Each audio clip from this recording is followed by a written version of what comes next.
Thyroid గురించి మాట్లాడుకునేటప్పుడు మనం thyroid tablet ఎప్పుడు తీసుకోవాలి అనే విషయం గురించి మాట్లాడుకోవాలి. థైరాయిడ్ ట్యాబ్లెట్ పొద్దున్నే పరగడుపున అంటే ఖాళీ కడుపున ఏమీ తినకముందు తీసుకోవాలి. ఎందుకు తీసుకోవాలి పొద్దున్నే పరగడుపున అంటే మనం కనుక ఆహారంతో పాటు కనుక తీసుకున్నట్లయితే ఆ థైరాయిడ్ ట్యాబ్లెట్ యొక్క అబ్జార్ప్షన్ ఏదైతే ఉందో మన శరీరంలోకి అది అబ్జార్బ్ అయ్యేటువంటి విధానం ఏదైతే ఉందో జీర్ణకోశం ద్వారా అది ఎఫెక్ట్ అవుతుంది.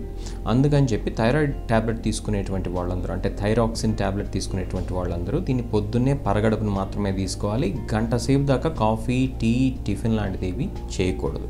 చాలామంది మాకు థైరాయిడ్ సమస్య ఉంది, ఎలాంటి ఆహారాలు తినకూడదు అని చెప్పి అడుగుతూ ఉంటారు.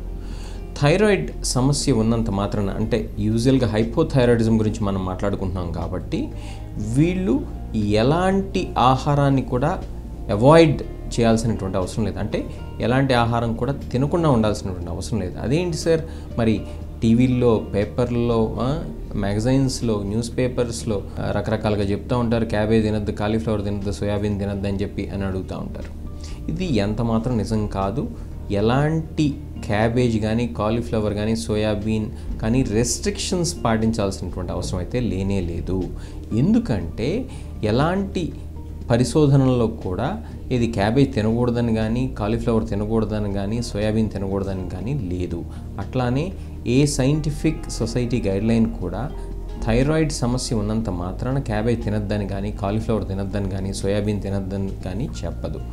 కాకపోతే హైపోథైరాయిడిజం ఉన్నటువంటి వాళ్ళు చేయాల్సినటువంటి పని ఏంటంటే ఈ యొక్క పదార్థాలు ఏ పదార్థమైనా ఆ మాటకు వస్తే తీసుకునేటప్పుడు ఒక గంట సేపు ఆ వ్యవధి కనుక ఉంచినట్లయితే కనుక దాని యొక్క అబ్జార్ప్షన్ ఎఫెక్ట్ కాకుండా ఉంటుంది.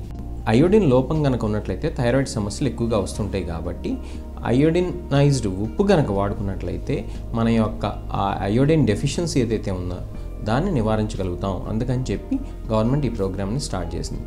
కాబట్టి మనం అయోడైజ్ సాల్ట్ని మాత్రమే వాడుకోవాల్సి ఉంటుంది. మీరు కాల్షియం సప్లిమెంట్స్ కానీ, లేకపోతే ఐరన్ సప్లిమెంట్స్ కానీ, లేకపోతే మల్టీవిటమిన్ సప్లిమెంట్స్ కానీ వాడుకుంటున్నట్లయితే ఈ యొక్క సప్లిమెంట్స్ని పొద్దున కాకుండా మధ్యాహ్నం కానీ, రాత్రి కానీ వేసుకున్నట్లయితే అవి థైరాయిడ్ ట్యాబ్లెట్ యొక్క అబ్జార్ప్షన్ని ఎఫెక్ట్ చేయకుండా ఉంటాయి. ఈ చిన్నపాటి నియమాలు కనుక పాటించినట్లయితే హైపోథైరాయిడిజం ఉన్నటువంటి వాళ్ళు ఎలాంటి ప్రాబ్లం లేకుండా అన్ని ఆహారాలు తీసుకోవచ్చు. హైపోథైరాయిడిజం ఉన్నటువంటి వాళ్ళు ఈ మందులు కనుక వాడుకున్నట్లయితే వాళ్ళ యొక్క డోసేజ్ వాళ్ళకి సరిపోకపోవచ్చు. అంటే ఈ యొక్క థైరాక్సిన్ ట్యాబ్లెట్ డోస్ ఏదైతే ఉందో ఆ యొక్క డోసేజ్ ప్రోటాన్ పంప్ ఇన్హిబిటర్స్ కూడా కనుక వేసుకుంటున్నట్లయితే ఆ యొక్క థైరాక్సిన్ డోసేజ్ అనేది వాళ్ళకి సరిపోవచ్చు. ఎందుకు సరిపోవచ్చు అంటే మన యొక్క కడుపులో, స్టమక్లో ఉత్పత్తి అయ్యేటువంటి యాసిడ్ ఏదైతే ఉందో న్యాచురల్గానే యాసిడ్ కంటెంట్ ఉన్నటువంటి కొన్ని జ్యూసెస్ ఉత్పత్తి అవుతూ ఉంటాయి. ఈ ఆమ్లాలు ఈ యొక్క థైరాక్సిన్ అబ్జార్ప్షన్కి చాలా అవసరం. ఆ యొక్క ఆమ్లాలని అంటే ఆ యొక్క యాసిడ్స్ని మనం వేరే ట్యాబ్లెట్స్ ద్వారా కనుక తగ్గించినట్లయితే ఆ కడుపులో మంట లాంటి సమస్యలు తగ్గచ్చేమో కానీ ఈ యొక్క హైపోథైరాయిడిజంకి వేసుకునేటువంటి థైరాక్సిన్ ట్యాబ్లెట్ యొక్క అబ్జార్ప్షన్ మాత్రం సరిగ్గా జరగదు. కాబట్టి అవసరం ఉన్నా అవసరం లేకపోయినా ప్రోటాన్ పంప్ ఇన్హిబిటర్స్ వాడటం అనేది మంచిది కాదు.